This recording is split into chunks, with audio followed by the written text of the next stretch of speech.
आज हम जिस चीज को सुनने आए थे,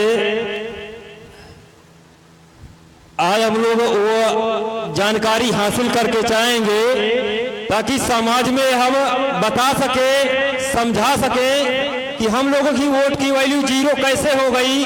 हम जिसे चाहते हैं वो चुनकर क्यों नहीं आता, इसका क्या कारण है। आज महंगाई क्यों सर पे है, इसका क्या कारण है। बेरोजगारी क्यों है, इसका कारण क्या है। विद्यार्थियों की फीस क्यों नहीं आ रही, स्कॉलरशिप क्यों नहीं आ रही, इसका क्या कारण है। महंगी शिक्षा होती जा रही, इसका क्या कारण है। आज हम सब उस चीज को जरूर से जान के चलेंगे। आप लोग शांति का माहौल इसी तरह बनाए रखिए और उस चीज को जो बताया जाए डॉक्यूमेंट के आधार पर उसको ग्रहण करें। आज की अध्यक्षता कर रहे हैं माननीय सुधीर नाग सर, राष्ट्रीय प्रचारक भारत मुक्ति मोर्चा। आए और अपनी बात रखें। माननीय सुधीर नाग सर, राष्ट्रीय प्रचारक भारत मुक्ति मोर्चा, नई दिल्ली।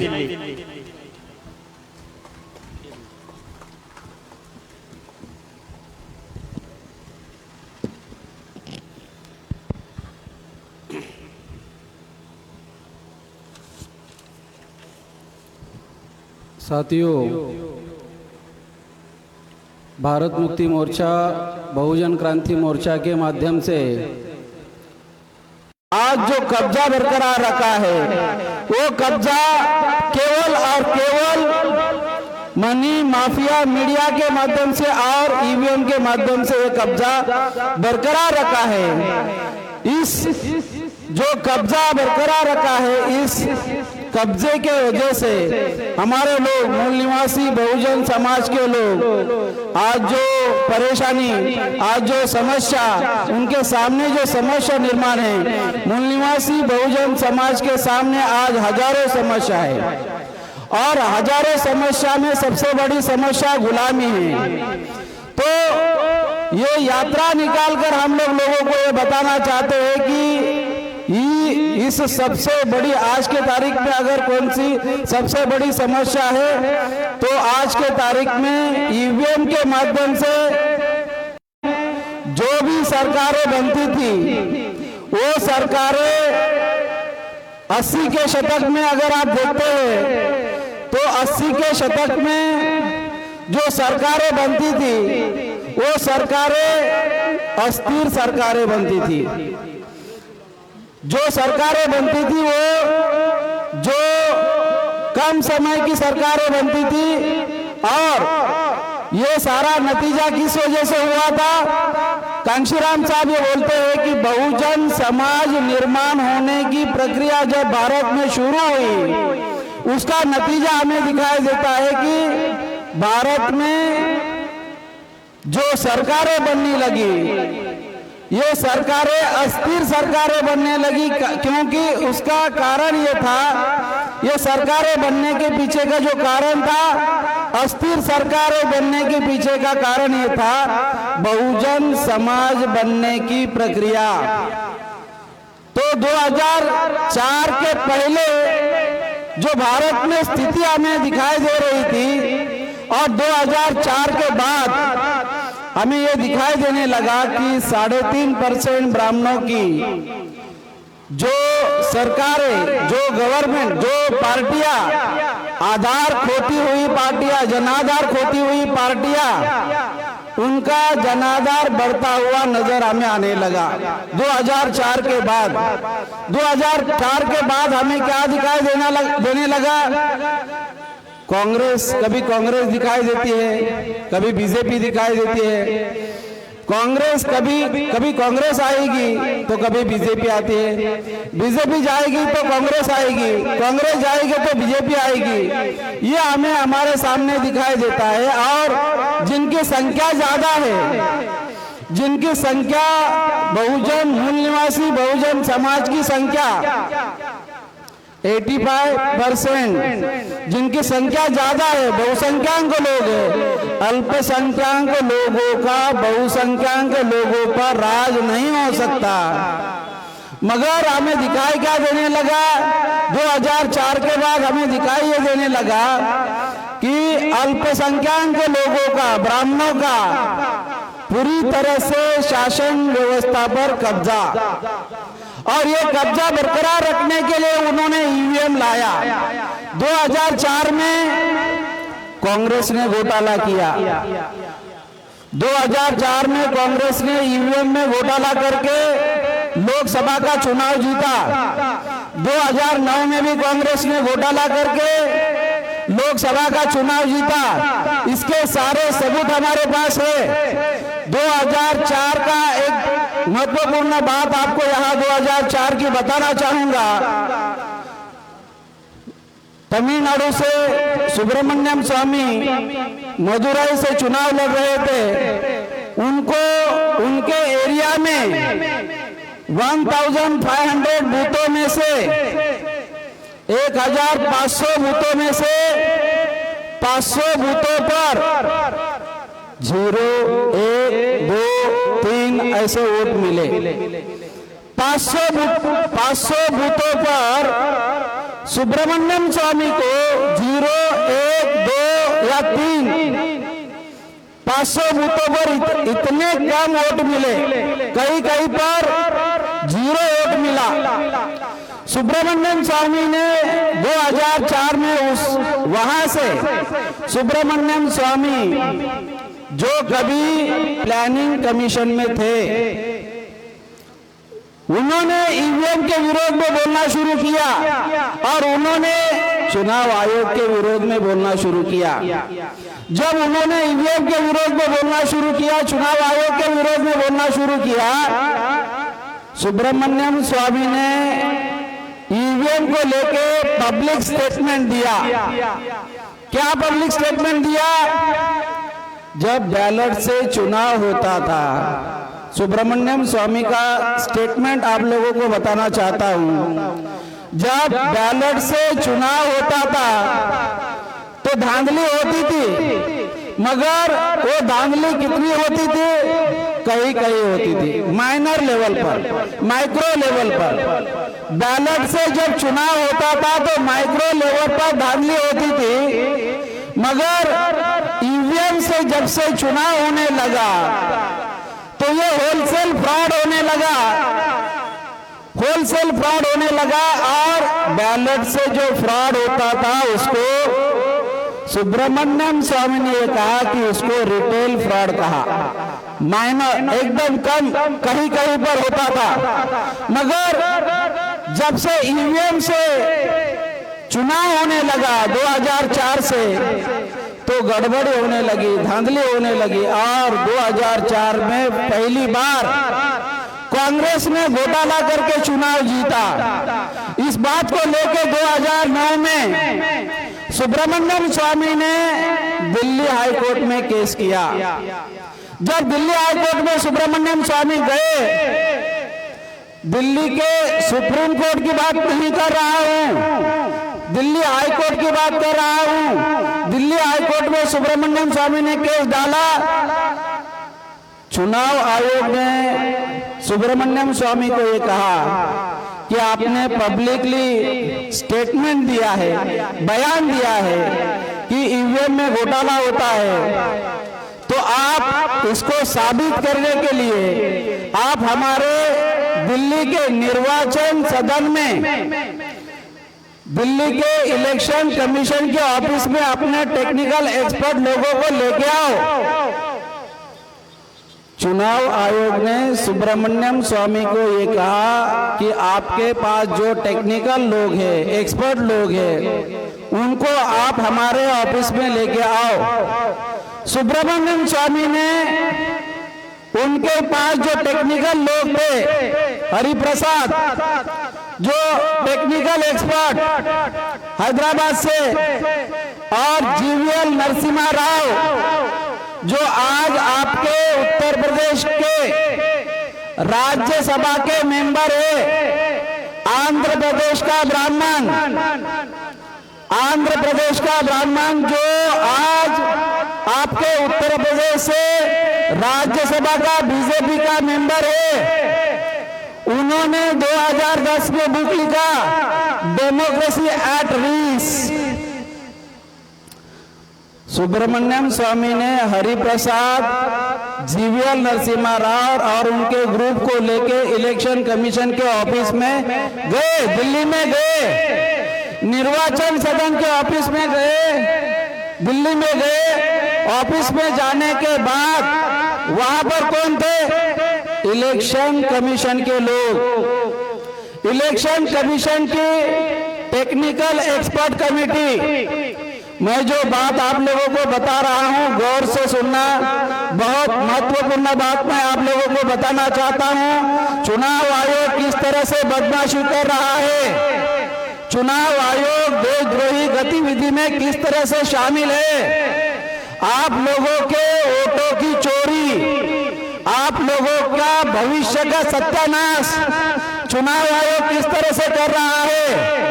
चुनाव आयोग के ऑफिस में जब ये लोग गए तो चुनाव आयोग के ऑफिस में बीएल के लोग, भारत इलेक्ट्रॉनिक लिमिटेड के लोग, ईसीआईएल के लोग, इलेक्ट्रॉनिक कॉरपोरेशन इंडिया के लोग, इलेक्ट्रॉनिक कॉरपोरेशन ऑफ इंडिया, ये ईवीएम बनाने वाली दो कंपनी, एक बेंगलोर वाली कंपनी पब्लिक सेक्टर, एक हैदराबाद वाली कंपनी ईसीआईएल हैदराबाद वाली कंपनी, ये पब्लिक सेक्टर कंपनियां, ईसीआईएल के लोग, बीएल के लोग, इलेक्शन कमीशन ऑफ इंडिया के लोग, इनके सामने जो बात घटित हुई, जो घटना घटित हुई, मैं आपके सामने रखना चाहता हूं। वो बात क्या है? इलेक्शन कमीशन के लोगों ने हरिप्रसाद को, जो टेक्निकल एक्सपर्ट है, उनके सामने मशीन रखी, इलेक्ट्रॉनिक वोटिंग मशीन उनके सामने रखी। जब वो मशीन हरिप्रसाद इनके सामने जब रखी, हरिप्रसाद उन्होंने वो मशीन को खोला। मशीन को खोलने के बाद हरिप्रसाद इन्होंने कहा कि ये जो ईवीएम है, इस ईवीएम को मुझे ऐसा लगता था कि ये ईवीएम मुझे 7 दिन लग सकता था इसको हैक करने के लिए, लेकिन अभी इसको खोलने के बाद मुझे ऐसा लग रहा है कि इसको मैं आज, ये बात जो मैं बता रहा हूं आपको, ये 2009 की बात बता रहा हूं। जब सुब्रमण्यम स्वामी के सामने, जीवीएल नरसिम्हा राव के सामने, इलेक्शन कमीशन ऑफ इंडिया के सामने ईवीएम मशीन को खोला गया, खोलने के बाद हरिप्रसाद ने कहा, टेक्निकल जो एक्सपर्ट है उन्होंने ये कहा कि ये मशीन को, मुझे ऐसा लगता था कि ये मशीन एक 7 दिन लग सकता है इसको हैक करने के लिए, लेकिन अभी मैं ये दावा कर सकता हूं कि इस मशीन को मैं आज ही हैक कर सकता हूं। जैसे ही हरिप्रसाद ने ये बात कही, इलेक्शन कमीशन के लोगों ने, बीएल के लोगों ने, भारत इलेक्ट्रॉनिक लिमिटेड, ये ईवीएम बनाने वाली कंपनी, भारत इलेक्ट्रॉनिक कंपनी के लोगों ने, भारत इलेक्ट्रॉनिक लिमिटेड के लोगों ने ऑब्जेक्शन लिया, और ऑब्जेक्शन लेके उन्होंने क्या कहा, हमारे जो ईवीएम है, ये ईवीएम पेटेंट वाली है, इसको पेटेंट है, इसलिए आप इसको बिना खोले, बिना ओपन किए, बिना हैंड टच, आप हाथ ना लगाते हुए उसको हैक करके दिखाओ। और ऐसा कहते हुए हरिप्रसाद को, सुब्रमण्यम स्वामी को, जीवीएल नरसिम्हा राव को इलेक्शन कमीशन के लोगों ने वहां से भगाया। इसका वीडियो रिकॉर्ड है, इलेक्शन कमीशन के पास भी इसका वीडियो रिकॉर्ड है। इतना ही नहीं, जब इन्होंने पेटेंट की बात कही थी, मैं ये बात इसलिए बता रहा हूं आपको, सुब्रमण्यम स्वामी ने वर्ल्ड इंटेलेक्चुअल प्रॉपर्टी ऑर्गेनाइजेशन को लेटर लिख के पूछा, क्या पूछा कि क्या ये मशीन, जो मशीन से चुनाव किया जा रहा है, क्या ये मशीन पेटेंट वाली मशीन है? क्या ये मशीन विश्वसनीय है? क्या ये मशीन योग्य है? क्या ये मशीन इलेक्शन करने लायक मशीन है? तो वर्ल्ड इंटेलेक्चुअल प्रॉपर्टी ऑर्गेनाइजेशन के लोगों ने, सुब्रमण्यम स्वामी ने उनको लेटर लिख के पूछा कि क्या इलेक्शन कमीशन ने आपको ऐसा पेटेंट के लिए आपको अप्लाई किया था? वर्ल्ड इंटेलेक्चुअल प्रॉपर्टी ऑर्गेनाइजेशन के लोगों ने कहा इलेक्शन कमीशन के लोगों ने हमें पेटेंट के लिए अप्लाई जरूर किया था, मगर हमने कुछ क्लैरिफिकेशन मांगा। इलेक्शन कमीशन के लोगों ने क्लैरिफिकेशन नहीं दिया, इसलिए हमने उनको ये कहा कि ये मशीन का जो एप्लीकेशन है वो विड्रॉ करो, और विड्रॉ करके इलेक्शन कमीशन ने वो जो एप्लीकेशन किया था वो विड्रॉ किया। इट मीन्स उस मशीन को पेटेंट नहीं है। पेटेंट नहीं है का मतलब क्या है? ये मशीन चुनाव करने लायक नहीं है, योग्य नहीं है। और उसमें दूसरी भयानक बात क्या है? चुनाव आयोग की जो टेक्निकल एक्सपर्ट कमेटी है, उन्होंने चुनाव आयोग को ये कहा था 2009 में 9,03,000 मशीनों को चुनाव में इस्तेमाल ना करे। 2009 में इलेक्शन कमीशन के टेक्निकल एक्सपर्ट टीम ने ऐसा कहने के बावजूद जो मशीनें अपग्रेडेड नहीं थी, जो मशीनें ईवीएम मशीन की बात कर रहा हूं, जो मशीनें पुरानी थी, उन्हीं मशीनों से चुनाव करवाया। 9,03,000 ईवीएम मशीनों से चुनाव करवाया। कांग्रेस को इसके बारे में मालूम है, बीजेपी को इसके बारे में मालूम है, घोटाला हुआ, इलेक्शन कमीशन इसमें इन्वॉल्व है। 2010 में जो सुब्रमण्यम स्वामी के साथ जो व्यक्ति था, जो आपके यूपी का जीवीएल नरसिम्हा राव राज्यसभा मेंबर है, उन्होंने बुक लिखा डेमोक्रेसी एट रिस्क। उस बुक में उन्होंने दुनिया भर के एविडेंस लिखे हैं, दुनिया भर के उसमें एविडेंस, तथ्य के आधार पर एक एग्जाम्पल उसमें देना चाहूंगा। 2009 में जर्मनी के फेडरल कोर्ट ने, सुप्रीम कोर्ट ने, जर्मनी के सुप्रीम कोर्ट ने ईवीएम मशीन को क्या कहा? ये मशीन अनकॉन्स्टिट्यूशनल है, असंवैधानिक है, ये मशीन असंवैधानिक है। जर्मनी के लोगों ने, जर्मनी के सुप्रीम कोर्ट ने कहा ये मशीन असंवैधानिक है। भारत में जीवीएल नरसिम्हा राव ने जो बुक लिखा और उन्होंने प्रूव किया कि किस तरह से धांधली होती है, घोटाला होता है, और दुनिया में बहुत सारी कंट्री ने, ऑलमोस्ट सारी कंट्रियों ने ईवीएम पर पाबंदी लगाई है। मेरी बात आप लोगों को समझ में आ रही है? दुनिया में बहुत सारी कंट्री ने ईवीएम से चुनाव करने से मना किया है। दुनिया के बहुत सारी कंट्री ने ईवीएम पर पाबंदी लगाई है। 2010 में ये बुक लिखने के बाद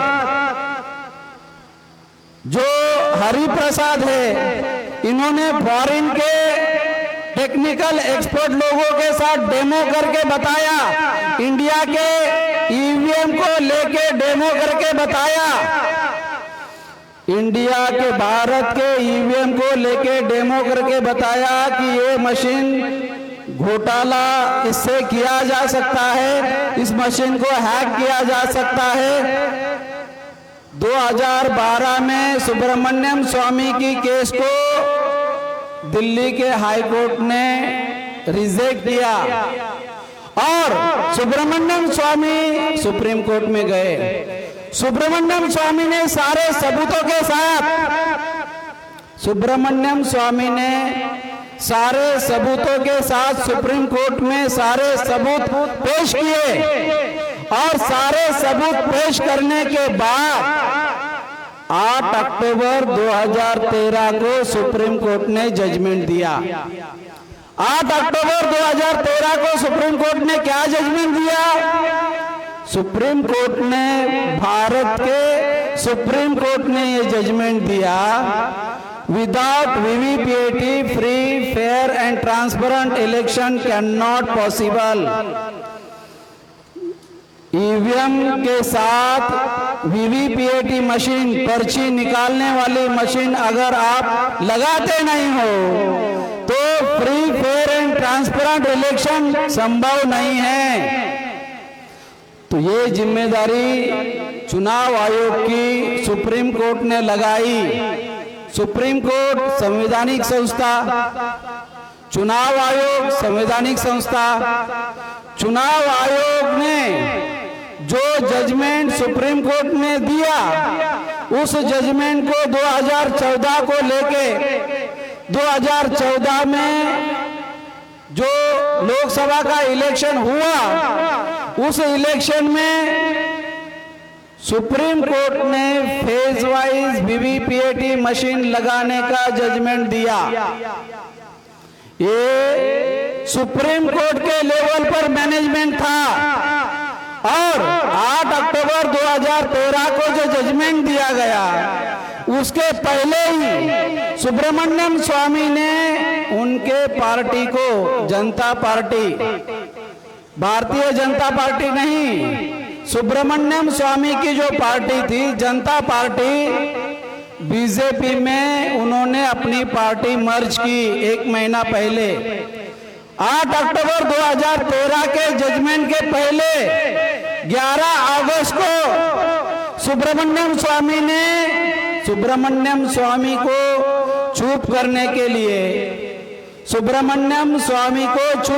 के लिए बीजेपी ने सुब्रमण्यम स्वामी को आगे जाके 2014 के बाद सुब्रमण्यम स्वामी को राज्यसभा का मेंबर बनाया। सुब्रमण्यम स्वामी चुप। जिस जज ने पी सदाशिवम ने निर्णय दिया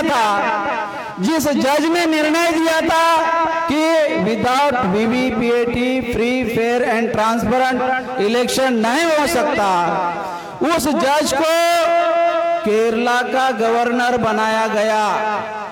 इतनी भयानक बात है। जो जज ने निर्णय दिया था without VVPAT free fair and transparent election की मैं बात आप लोगों को बता रहा हूं। 2004 में वीवीपीएटी मशीन नहीं था, केवल ईवीएम मशीन था। ईवीएम मशीन, आदरणीय वामन मेश्राम साहब बोलते हैं, ईवीएम मशीन वोटों की चोरी करने वाली मशीन है। ईवीएम मशीन क्या है? वोटों की चोरी करने वाली मशीन है।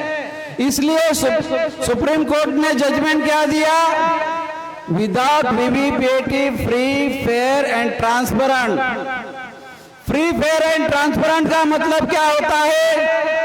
ये मशीन जो है, ये मशीन जिस तरह से जर्मनी के फेडरल कोर्ट ने, सुप्रीम कोर्ट ने जजमेंट दिया, उस तरह से सुप्रीम कोर्ट ने जजमेंट देना चाहिए था। भारत के सुप्रीम कोर्ट ने जजमेंट देना चाहिए था कि ये मशीन असंवैधानिक है।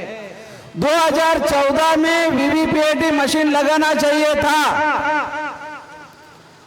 इलेक्शन कमीशन की जो जिम्मेदारी थी, इलेक्शन कमीशन ने कितना वीवीपीएटी मशीन लगाया?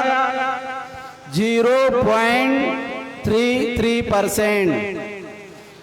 2014 में वीवीपीएटी मशीन जो चोरी पकड़ने वाली मशीन है, वो मशीन कितना लगाया?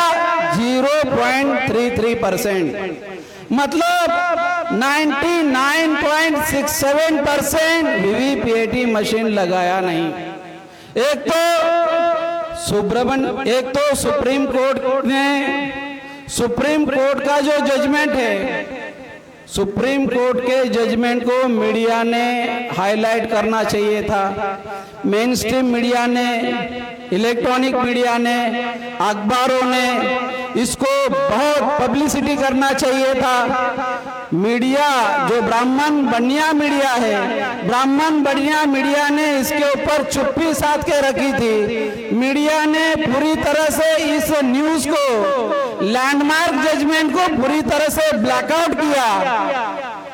2014 के इलेक्शन में 0.33% वीवीपीएटी मशीन लगाने का मतलब है घोटाला किया, बीजेपी को मदद किया।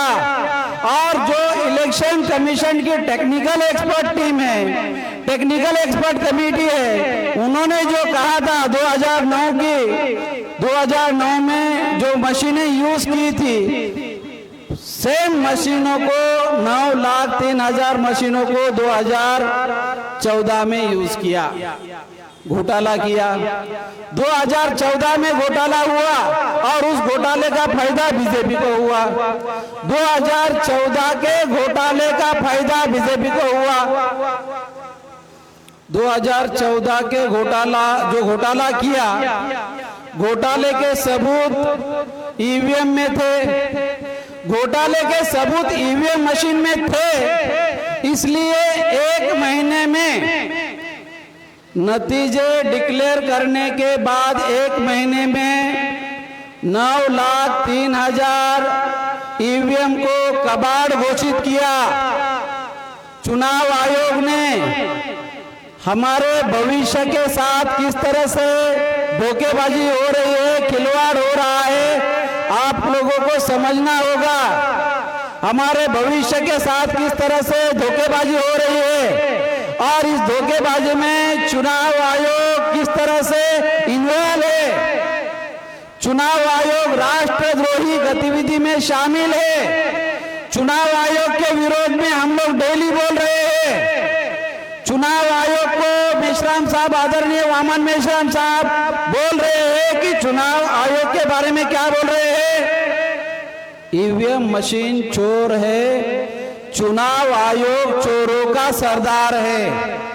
ईवीएम मशीन चोर है, चुनाव आयोग चोरों का सरदार है। चुनाव आयोग के लोगों ने आप लोगों को, अभी हम जो आ रहे थे तो आईबी के लोग हमारे कार्यकर्ताओं को फोन करते हैं। आईबी का पूरी तरह से वॉच है और आईबी के लोग क्वेश्चन करते हैं। तो चुनाव आयोग के लोगों ने हमारे विरोध में, अगर हम डेली बोल रहे हैं, चुनाव आयोग के लोगों ने अगर हम झूठ बोल रहे हैं तो चुनाव आयोग को चाहिए कि चुनाव आयोग के लोगों ने हमारे ऊपर एफआईआर करना चाहिए, हमारे ऊपर केस फाइल करना चाहिए चुनाव आयोग ने। मगर चुनाव आयोग चुप है। क्यों? क्योंकि उनको मालूम है मेश्राम साहब जो बोल रहे हैं एविडेंस के आधार पर बोल रहे हैं, प्रूफ के आधार पर बोल रहे हैं, सबूत के साथ बोल रहे हैं। 2014 का चुनाव घोटाला हुआ, उस घोटाले को दबाने के लिए 9,03,000 ईवीएम मशीनों को कबाड़ घोषित किया। 2014 में 9,03,000 मशीनों को कबाड़ घोषित किया। कितने लोगों को मालूम है? उसमें सबूत थे धोखाधड़ी के। जून महीने में इलेक्शन हुआ, 16 मई 2014 को रिजल्ट डिक्लेयर किया। रिजल्ट डिक्लेयर करने के 1 महीने के बाद इलेक्शन कमीशन ऑफ इंडिया, चुनाव आयोग ने धोखाधड़ी को, धांधली को छुपाने के लिए उन्होंने सारे के सारे ईवीएम मशीन को कबाड़ घोषित किया। इसके बाद में क्या हुआ, 2014 में महाराष्ट्र विधानसभा के मद्देनजर आदरणीय वामन मेश्राम साहब ने भारत मुक्ति मोर्चा के माध्यम से मुंबई हाई कोर्ट में केस फाइल किया। भारत मुक्ति मोर्चा के माध्यम से आपकी लड़ाई कौन लड़ रहा है, ये बात आप लोगों को समझाना चाहता हूं। 2014 में भारत मुक्ति मोर्चा के नाम से आदरणीय वामन मेश्राम साहब ने मुंबई हाई कोर्ट में केस फाइल किया। 2014 में जो विधानसभा का चुनाव हरियाणा में हो रहा था, तो हरियाणा में बामसेप के नाम से आदरणीय वामन मेश्राम साहब ने चंडीगढ़ के हाई कोर्ट में केस फाइल किया। 2015 के बिहार के विधानसभा को मद्देनजर रखते हुए 2015 के बिहार के विधानसभा चुनाव को ध्यान में रखते हुए बीएमपी के नाम से पटना हाई कोर्ट में केस फाइल किया।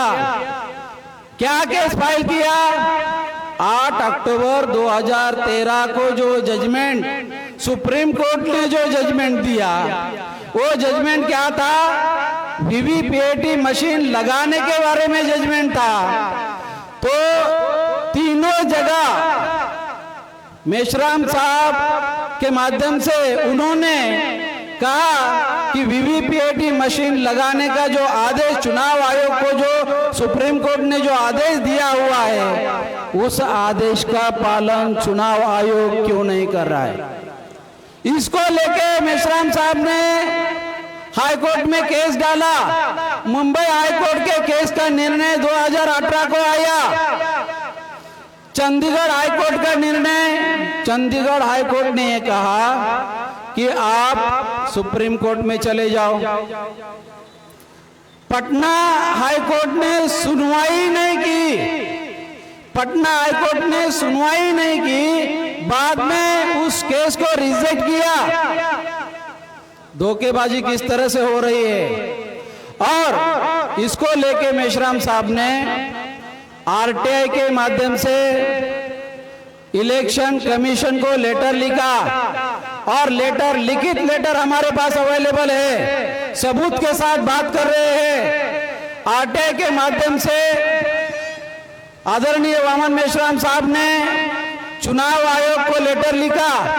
लेटर लिख के मेश्राम साहब ने क्वेश्चन किया, आपको 8 अक्टूबर 2013 का जो जजमेंट है, उसके तहत आपने गवर्नमेंट से, सरकार से, केंद्र सरकार से वीवीपीएटी मशीन के लिए, वीवीपीएटी मशीन लगाने के लिए पैसा लेना चाहिए था। आज तक आपने क्या किया? तो चुनाव आयोग ने कहा कि सरकार हमें पैसा नहीं दे रही है। सरकार वीवीपीएटी मशीन खरीदने के लिए पैसा नहीं दे रही है। ये लिखित चुनाव आयोग ने आदरणीय वामन मेश्राम साहब को दिया। जब ये दिया तो मेश्राम साहब ने 2016 को इलेक्शन कमीशन के विरोध में कंटेम्प्ट ऑफ कोर्ट का केस फाइल किया। चुनाव आयोग ये संवैधानिक संस्था है। संवैधानिक संस्था के विरोध में कंटेम्प्ट ऑफ कोर्ट का केस फाइल करना ये बहुत बड़ी बात है। चुनाव आयोग के विरोध में आदरणीय वामन मेश्राम साहब ने कंटेम्प्ट ऑफ कोर्ट के केस के तहत चुनाव आयोग को सुप्रीम कोर्ट में लेके गए और केस मेश्राम साहब जीत गए। 24 अप्रैल ये केस हमारे पास आप देख सकते हैं। आप देख सकते हैं हमारे पास सारे डॉक्यूमेंट अवेलेबल है। सारे डॉक्यूमेंट अवेलेबल है। 24 अप्रैल को मेश्राम साहब 24 अप्रैल 2017 को इलेक्शन कमीशन को सुप्रीम कोर्ट में लेके गए और 24 अप्रैल 2017 को 100% वीवीपीएटी मशीन लगाने का केस जीत गए। आज भारत में जो वीवीपीएटी मशीन, घोटाला पकड़ने वाली मशीन, चोरी पकड़ने वाली मशीन, आज अगर आपको कोई मशीन आज भारत में दिखाई देती है, उसका कारण है वामन मेश्राम साहब। आज 100% वीवीपीएटी मशीन लगाने का निर्णय 24 अप्रैल 2017 को सुप्रीम कोर्ट ने दिया, मगर इसके साथ बहुत बड़ी धांधली हुई, इसके साथ बहुत बड़ा षड्यंत्र हुआ और षड्यंत्र के तहत 56C, 56D, 49MA बहुत सारा षड्यंत्र के साथ बहुत सारा षड्यंत्र हुआ। मैं आपको बात इसलिए बताना चाहता हूं, 2019 का इलेक्शन बीजेपी को जीतना था और जीतने के लिए कांग्रेस, चुनाव आयोग, जो विरोधी पार्टियां हैं, सारे लोगों ने ED, IB, CBI, income tax, ये सारे लोग इनके बगल बच्चे हैं। तो इस तरह से बीजेपी को 2019 का चुनाव जीतने के लिए जो मेश्राम साहब ने केस फाइल किया था, उसके विरोध में उन्होंने क्या किया, 21 पॉलिटिकल पार्टी ने केस फाइल करके 2% का मिलान करने का जजमेंट लेके आए। इस तरह से 2019 के चुनाव में घोटाला करने के लिए बीजेपी को अवसर उपलब्ध हुआ।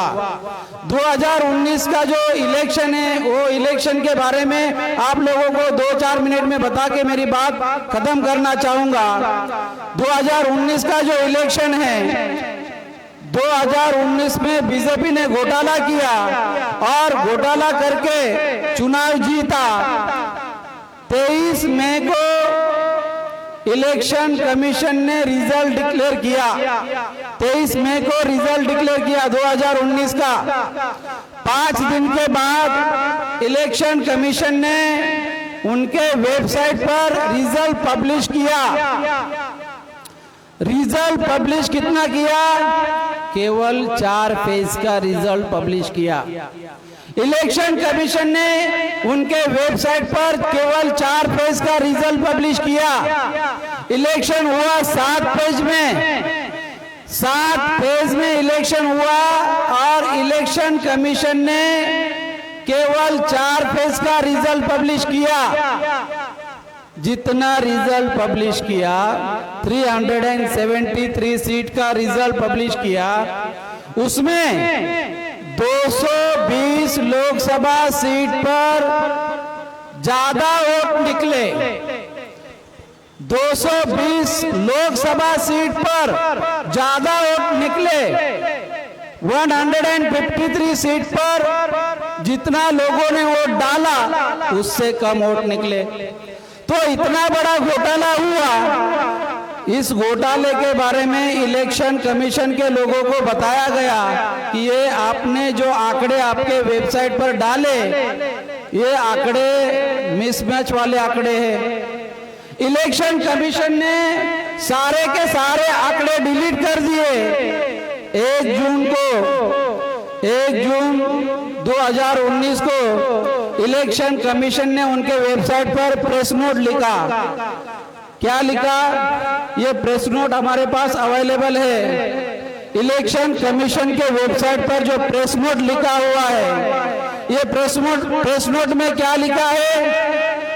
जो आंकड़े हम लोगों ने पब्लिश किए, ये आंकड़े अस्थायी आंकड़े हैं। 2019 के इलेक्शन के आंकड़े इलेक्शन कमीशन ने उनके वेबसाइट पर जो पब्लिश किए, इलेक्शन कमीशन ने लिखा कि ये आंकड़े अस्थायी है, प्रोविजनल रिजल्ट है। आज तक इलेक्शन कमीशन ने 2019 के आंकड़ों का जो ऑथेंटिक डेटा पब्लिश करना चाहिए था, आज तक ऑथेंटिक डेटा पब्लिश नहीं किया। और सबसे बड़ी बदमाशी क्या की, जो वीवीपीएटी स्लिप्स है, रिसीट्स है, उसमें से जो पर्ची निकलती है, ये पर्ची 4 महीने में इलेक्शन कमीशन के लोगों ने, इलेक्शन कमिश्नर ने ऑर्डर इशू किया कि ये सारी की सारी पर्चियां डिस्ट्रॉय करने का ऑर्डर इशू किया।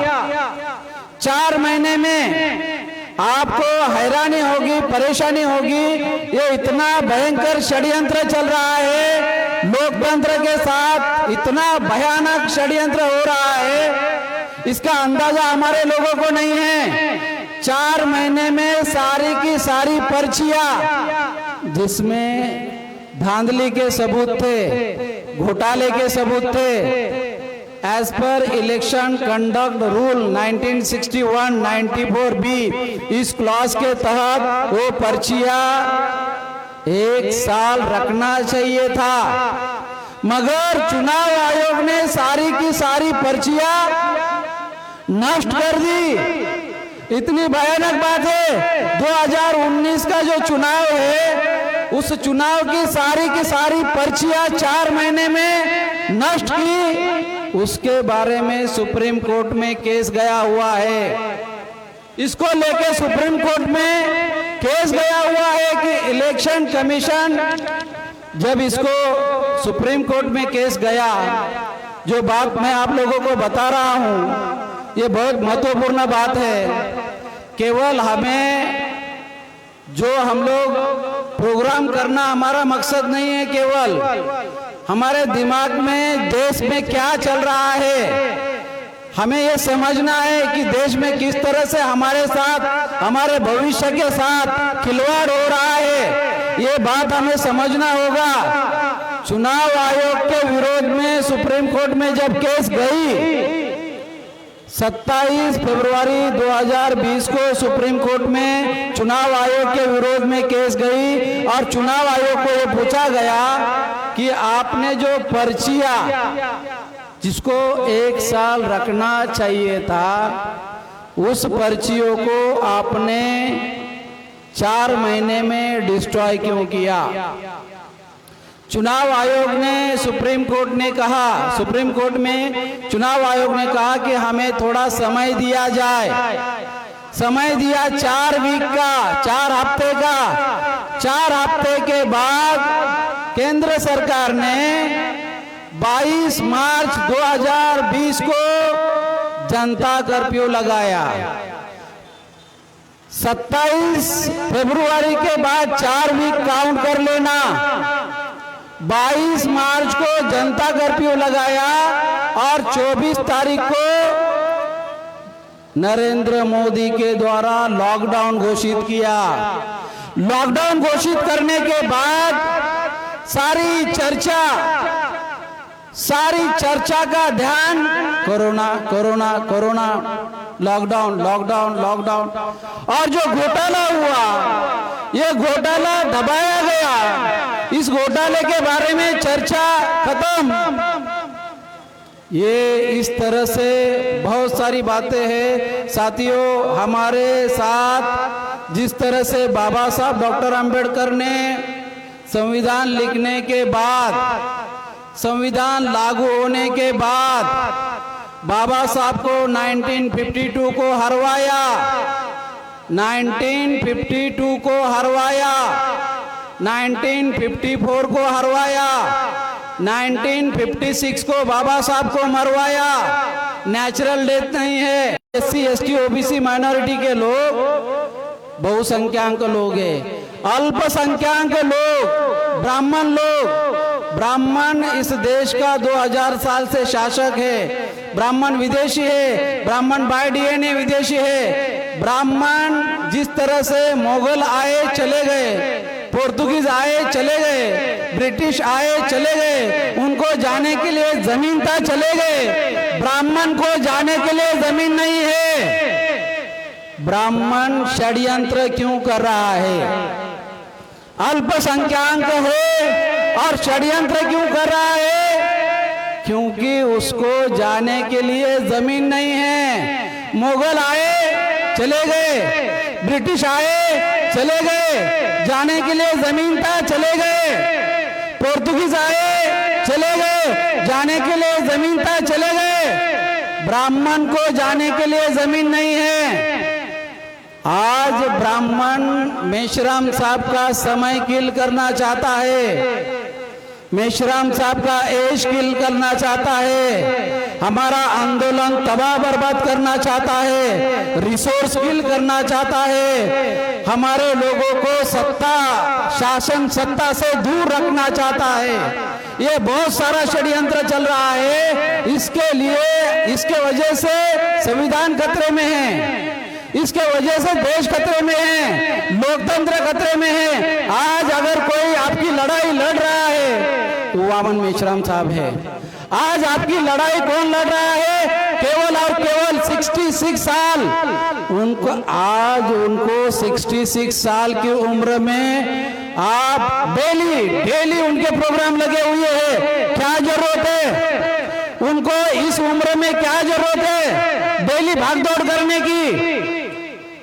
संविधान खतरे में है, लोकतंत्र खतरे में है। जिस तरह से बाबा साहब डॉक्टर अंबेडकर ने संविधान लिखने से पहले 1927 को मनुस्मृति को जलाया था, उस तरह से आने वाले समय में हम ये मनुस्मृति, आज की जो मनुस्मृति है, ये ईवीएम आज की मनुस्मृति है, इसको हम तोड़ेंगे, फोड़ेंगे और आने वाले 2024 में हम लोग, हमारे लोगों का शासन चाहते हैं, मूल निवासी बहुजन समाज का शासन चाहते हैं। कांशीराम साहब की लास्ट लाइन बता के मैं मेरी बात को समाप्त करना चाहूंगा। 17 जनवरी 2000 को कांशीराम साहब ने ये कहा था, बहुजनों के मर्जी के बिना, कांशीराम साहब ने क्या कहा था?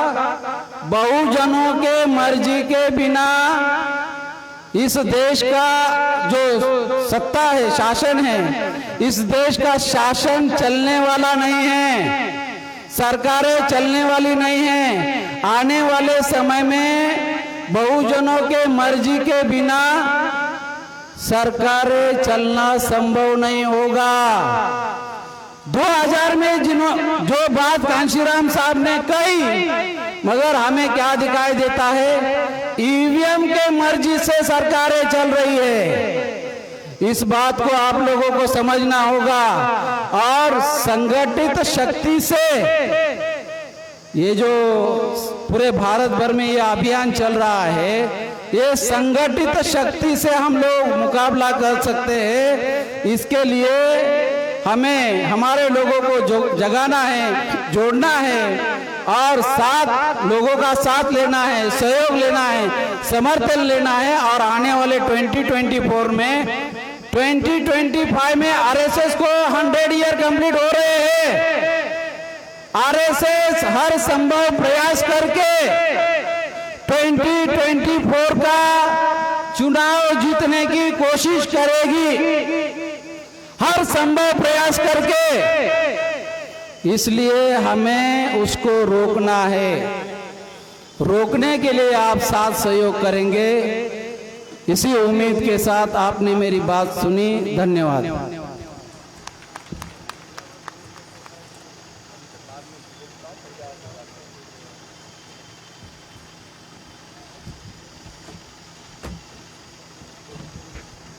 हेलो, धन्यवाद साथियों। आज का कार्यक्रम समापन किया जाएगा और आप लोग बड़े धैर्यपूर्वक सहयोग दिए और जो भी हमारे राष्ट्रीय नेता आए, आप लोगों ने उनको सुना।